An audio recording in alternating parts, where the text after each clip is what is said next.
મલકા વાંદાને ફાટે નહીં કાંઈ ખૂટે નહીં હો. સમય જવા મળી ગયો, હવા મહિનાનો સમય થયો. અને બાયુએ કીધું કે હાલો હાલો બાપ, હવે માતાજી સિવાય આનો ઉધાર નથી. હવા બાયુ ગાડાની માલબા નાખી અને મલકા વાંદાને રોજ્યા તલાવડીએ લાવ્યા. રોજકા ગામના પાદરની માલબા રોજી તલાવડીએ લાવી અને મેરિયાની આગળ અને માતાજી આગળ મલકો વાંધો ગાડામાંથી હેઠા ઉતારે. તારી ઘાસો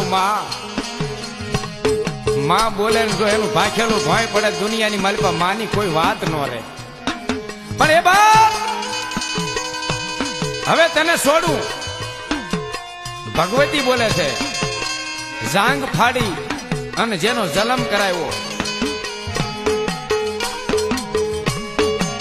આ તેદી પાવૈયા થાપ્યા. ઓલું બચ્ચું હતું એને મુંડા બનાવ્યા. અને એવી મારી ભગવતીની અનેક માં જગદંબાના પરચા છે. પરચાનો નથી કોઈ પાર. એ મારી વાટાળી બૂટ બલાડ ને જેદી બહુચરાજી